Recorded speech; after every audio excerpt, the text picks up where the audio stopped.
Dasar murid bodoh. Gaulnya pun dengan murid bodoh lagi. Itulah ucapan dari Akin. Siswa kelas 2 sekolah menengah pertama meledek Dadang, Dedeng dan Dudung, teman sekelasnya, yang sedang duduk-duduk santai saat jam istirahat. Selanjutnya kedua tangan Akin sibuk menangkis serangan yang membabi buta dari Dadang, Dedeng dan Dudung bertindak cepat. Bukan mengeroyok Akin tapi sekuat tenaga melindungi Akin. Sayang sekali. Dadang yang mengaum dan menggeram layaknya seekor macan terlalu kuat untuk dihentikan amukannya. Murid-murid laki-laki hanya bisa bengong. Murid-murid perempuan menjerit-jerit melihat Akin, Dedeng dan Dudung yang kewalahan menangkis dan menghindari cakaran yang bertubi-tubi. Situasi berhasil dikendalikan oleh guru olahraga. Dadang mukanya memar dan merasakan asinnya darah sendiri. Tonjokan Dedeng dan Dudung tak bisa ditangkisnya. Muka Dedeng dan Dudung penuh bekas cakaran sehingga memerlukan pengobatan berupa tetesan betadin. Kedua tangan mereka pun penuh bekas cakaran.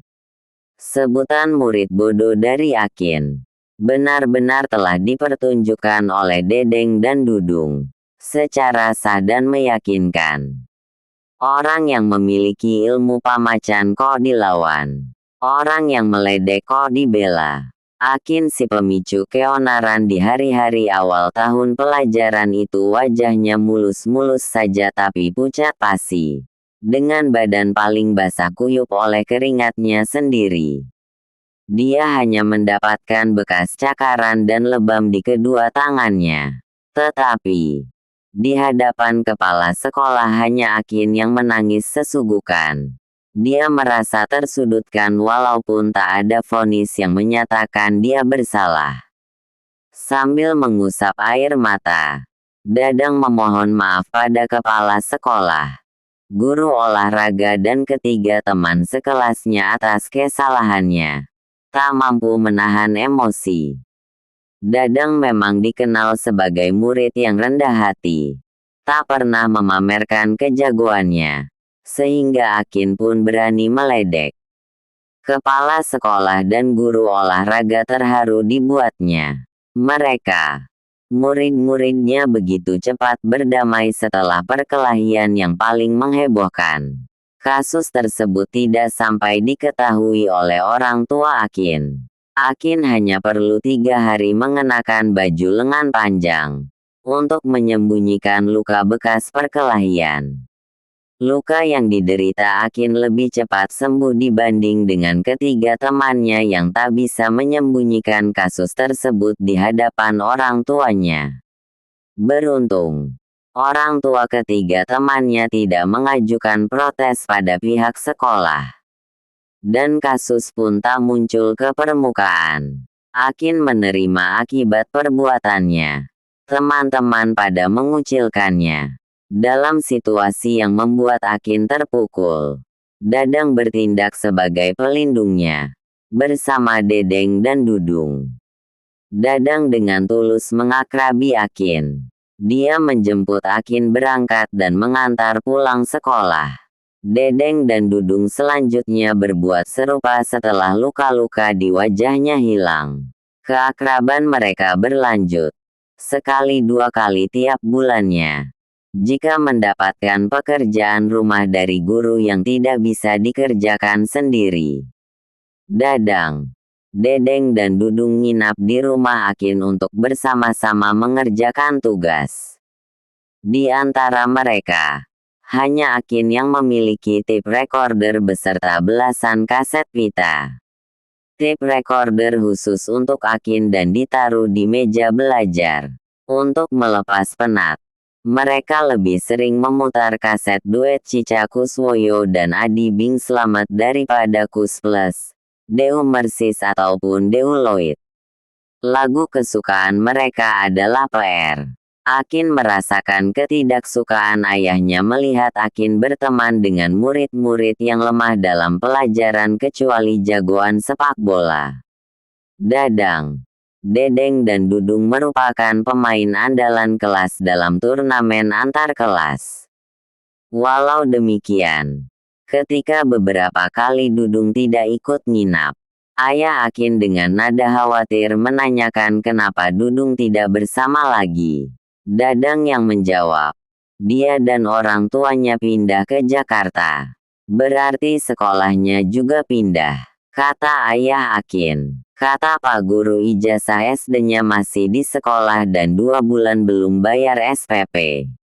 Dadang berterus terang. Tentang ini Akin juga tahu karena pernah dikatakan Pak Guru di depan kelas. Entah kenapa, pihak sekolah lama menahan ijazah SD murid-muridnya. Padahal untuk mendaftar masuk sekolah menengah pertama, bukankah ijazah SD cukup diperlihatkan saja saat daftar masuk? Sejak kepergian Dudung, Ayah Akin mulai mengakrabi Dadang dan Dedeng. Ayah Akin banyak bercerita tentang Pele, bintang sepak bola asal Brasil. Ayah Akin pun minta pada Dadang dan Dedeng untuk memberitahu ayah mereka supaya kapan-kapan bertamu kepada Ayah Akin. Akhirnya Ayah Dadang dan Ayah Dedeng datang bertamu bersama-sama. Akin menangkap dengar pembicaraan mereka. Pembicaraan mereka utamanya tentang kepindahan keluarga Dudung ke Jakarta. Ayah Akin merasa kehilangan Dudung. Dan ternyata Ayah Akin pernah menemui kepala sekolah. Ijazah SD Dudung dan tunggakan SPP-nya sudah diurus oleh majikannya Ayah Dudung. Dan Dudung walaupun ketinggalan 1 tahun, sekolahnya tetap berlanjut. Pada kesempatan lain, Akin pun mendapat pertanyaan dari ayahnya. Kenapa kaset Cica Kuswoyo tak pernah diputar lagi? Dipinjam oleh Dudung, tidak dikembalikan. Tahu-tahu dia pindah. Jawab Akin apa adanya. Memangnya dia punya tape recorder? Tanya Ayah Akin. Tidak punya. Tapi dia bisa memutar kaset Cica di rumah tetangganya. Beli lagi kaset Cica yang itu ayah. Pinta Akin. Tidak bisa. Tunggu saja sampai dia mengembalikannya. Kata Ayah Akin. Mana mungkin ayah. Kata Akin kecewa. Itu kejadian puluhan tahun yang lalu. Kini Akin sudah menjadi seorang pensiunan. Dan ketika terbangun dari tidur siangnya, dia kaget campur gembira mendapatkan kaset duet Cica Kuswoyo Adi Bing Slamet berada di dekatnya. Kaset itu diraihnya. Diperiksanya. Jelas itu kasetnya yang dulu. Dalam keadaan utuh. Tanpa coretan tambahan kecuali tercantum nama dan tanda tangannya serta tanggal pembelian kaset tersebut. Dia memanggil-manggil istrinya, anak-anaknya dan cucu-cucunya. Tidak ada sahutan. Akin heran. Bukankah mereka lagi kumpul bersama dalam rangka merayakan ulang tahunnya? Akin turun dari tempat tidur. Kaset itu dalam genggamannya. Tak ditemukan siapapun. Baik di dalam rumah maupun di pekarangan. Akin pun mencari handphone dan kacamatanya.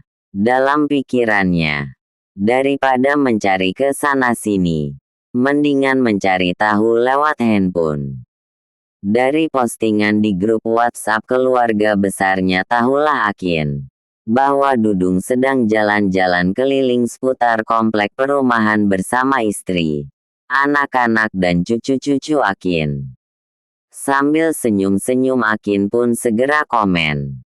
Kakek yang ulang tahun. Kok dia yang diarak berkeliling? Viralkan.